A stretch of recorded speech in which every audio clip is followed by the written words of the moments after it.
welcome back to My Life with a Chronic Illness.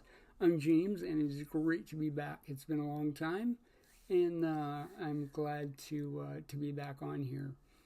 Today's July 13th, 2024, and on a sobering note, today was when the assassination attempt was made on President Trump's life, and I'm very, very grateful that he survived, and he is, I guess, back home from what I understand. How have you all been? We have been doing really well. We've had a good summer. We've gone to Oilers games, and we have gone to Music in the Park in Soldotna here on the Kenai Peninsula, and we've really enjoyed that. It's been really good. It has been a long time since I've been on here. Let's see. I'm now fully wheelchair bound. I don't drive anymore. I got a wheelchair van, which was really a huge blessing. A friend from church did a fundraiser, and we raised a lot of money for the van. It's a wheelchair accessible van. I continue to go to OT and PT with Colin and Sarah and Amanda and Miss Becca. They are just awesome. I'm so grateful for that. I was hospitalized in November. One thing that is new since I've been on here, my diaphragm is now so weak that I can't expel the CO2 properly, and so now I wear a ventilator at night, and then it just assists me. It doesn't give me oxygen at all. It just assists my diaphragm and lungs in and out to expel that CO2. I feel so much better now that I have that. So I'm super grateful for that. What else? Like I said, I'm wheelchair bound. I got a super nice wheelchair, so I get to be pretty independent with that. I have a caregiver. I have two caregivers.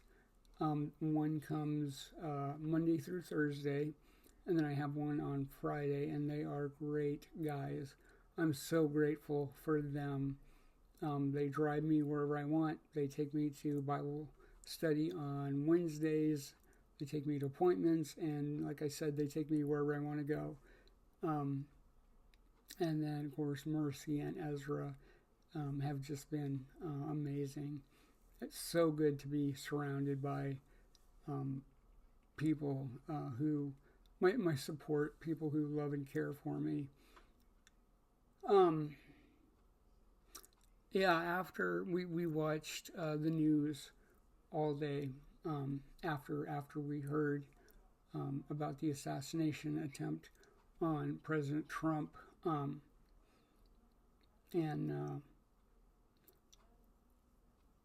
it made me think about how fragile life is, and how really none of us know when it may be the end of life. And Wednesday at Bible study, we were talking about how to be salt and light to the earth, and then also how not to be polluted by the world. And it got me thinking that what I want to do is I want to live the best life I can possibly live. I want to encourage as many people as I possibly can. And for me, the healthiest way for me to do that is I take kind of a self-assessment. Usually, most days, I find that I have been. I don't know if it's just the summer and the light. It's about 11 o'clock at night. I've been waking up at about 4 in the morning, and I have been using that time to reflect on where am I at, and what do I mean by that? Not just where am I at physically, but I do think about that.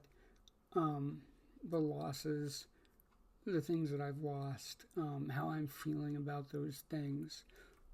One thing that comes to mind is I would go to coffee with friends, and I can't swallow. I'm on a feeding tube now, and so I would buy coffee, and I would basically not drink any of it just because it's so hard to swallow. I get all my water and my food through my feeding tube, and so I realized that it really was getting to be too expensive to buy coffee that I don't drink. So I made the decision to stop drinking coffee. And that was a loss. And I am invited to grieve those losses. And if I don't take time to process how I'm feeling, where I'm at, I find myself taking it out on Mercy and taking it out on Ezra, and then just taking it out in unhealthy ways. And I don't want to do that. And so I will think about, contemplate, do kind of a self-assessment. Where am I at? What are things I've lost? What are things that are maybe bothering me? And then it's a positive thing. I'll ask myself, what did I do well, and what do I wish I would have done better at, relationally, with Mercy, with Ezra, with my friends. Is there anyone I need to go back and talk to apologize to, possibly?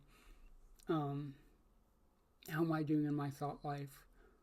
Am I living the best life I can with what I have? I had to give up driving. We got the wheelchair accessible van, and shortly thereafter I had to stop driving, and that was a huge loss. But my caregivers, like I said, take me wherever I want to go, and that's been great. But for me, it's just really important to do that self-assessment of really, where am I at physically, emotionally. For me, it's a lot of times, I'll realize that something is bothering me, but I don't know what it is. And so through the process of my solitude, taking that time just by myself to just think about how I'm doing, sometimes it'll take a few days to realize what is bothering me. One thing, I had the privilege of raising 4 boys, Jonathan, Matthew, and Michael. You can see them in the picture behind me. They're at Michael's graduation, and now my last boy, Ezra, is going into high school. And I realized that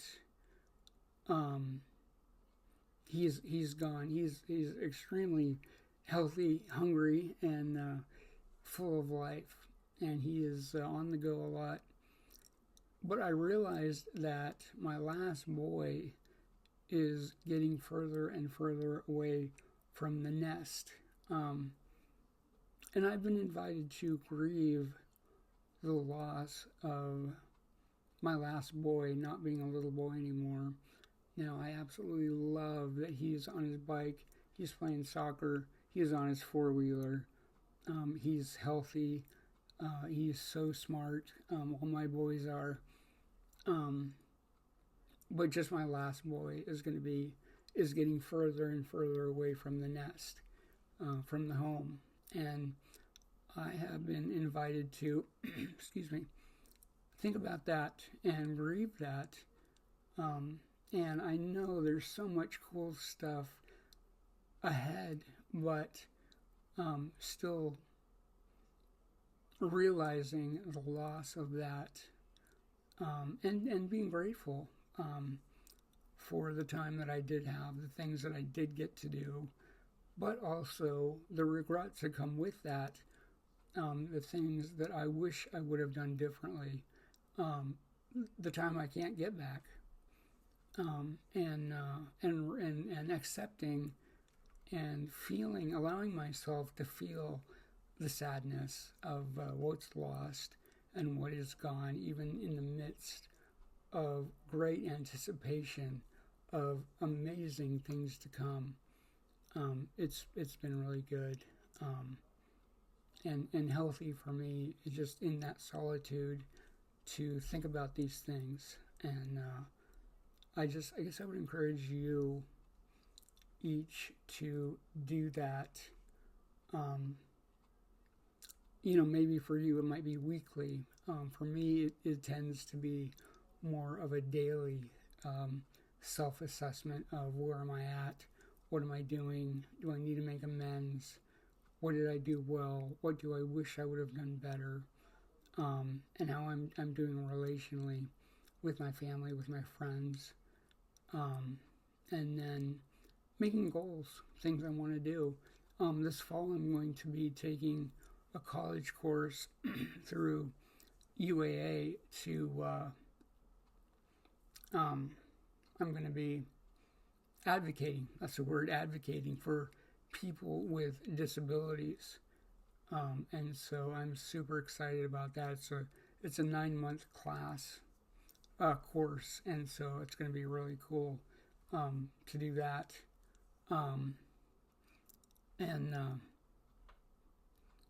So I didn't really want this video to be too long, but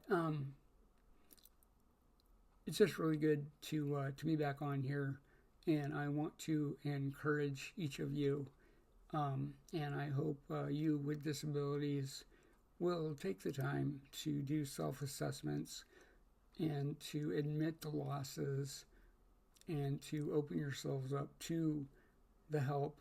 And I hope you have love and support like I do. It is such a blessing. I hope you all have an excellent week. Again, I'm so grateful to the Lord that President Trump is okay, and I am praying for the country and for the leadership that this November will go along smoothly in whichever way that happens. But anyway, those are just some things that were on my mind today. Thank you for letting me share, and there's Mr. Fife. I will see you next time.